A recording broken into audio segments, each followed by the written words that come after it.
Hi guys, today I bring you Carlin Colts for level 150 plus RP. So let's take a look straight away at the results you can get. You can get about 1.2 kk raw experience, which is about 1.8 kk on 150, and the loot is kind of average. You know, diamond arrows are pretty expensive around this level, so maybe you'll be able to get about 100k in profit per hour, which will pretty much cover your imbuement. So it's kind of like a neutral loot. You're not going to be profiting very much, but the bestiary is decent, and you know, you're going to get quite a lot of experience doing the whole bestiary here. With regards to difficulty, I give it about a 4 out of 10. It's not too bad. You know, if you get boxed at the entrance, you know, you do need to heal yourselves. It's not super easy, but it's also not that difficult. With regards to bestiary, it'll take about 2.5 hours for cult believers and about 8 hours for cult enforcers. So I would personally recommend just doing those two here, because those are the two sort of monsters specific to this place. And for the rest of them, so you know, your renegades or whatever, or your vile grandmasters, I would definitely make sure to just finish them on Edron Heroes when you're done with this bestiary here. Moving on, you will need a level 150 plus, and you don't really need access quests. So what you need to do is you need to grab the key to get into the trolls in Carlin. This is the key that you get from the chest right next to the Carlin boat. And I suggest you read up on the wiki the Cults of Tibia questline, because the first time you come here, you can access the hunting ground, but you need to do a certain task to sort of go down a level.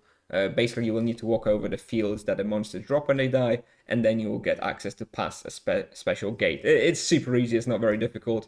Honestly, you probably wouldn't even notice that you have to do this the first time you come if you just walk over the bodies. So definitely nothing to worry about, just thought I'd mention it anyway. And this place can effectively be hunted by knights, paladins, and duos for sure. It can kind of be hunted by mages solo. I think mages here, I would recommend level 200 plus when you're going to get your familiar.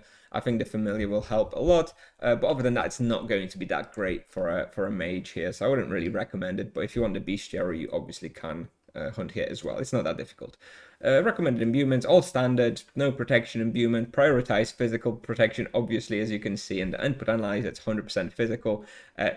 Don't see that very often. There's usually at least like some poison damage or something. This is quite rare to get 100% physical damage.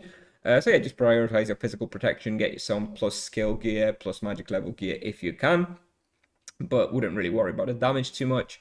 With regards to supplies, I use about 400 great manas per hour, maybe 5 ultimate spirit potions, about 1500 diamond arrows, and about 750 avalanches. Charms are NA, you don't really need any charms here, and character in the video is level 162 RP, 120 distance, 26 magic level, all including loyalty.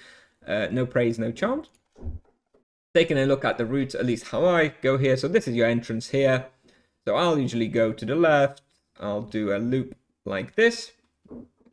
Something like this to down here. Then on -2, I'll do a loop kind of like this.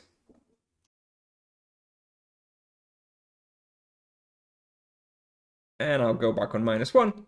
And I'll go back to the entrance. This is kind of what I do. I personally ignore -3. That's the only level which has cold scholars. So if you really want the bestiary, full bestiary here, you know, you're going to want to incorporate -3 somehow. Personally, I don't do it because it's not very efficient experience-wise, because the cold scholars are pretty awful. They have quite a lot of health, they heal, and they don't yield that much experience. So I personally skip -3. If you want to, you know, you can get -3 involved. Your experience will probably lower a bit, but you'll be able to get a bestiary on cold scholars. Okay, so that's what I have for you today. Gonna show you a quick shout out to all my YouTube members soon. Thank you very much, guys, for all your support. And after that, I'm gonna play you the video. So I hope you enjoyed the video, and I'll see you in the next one. Bye bye.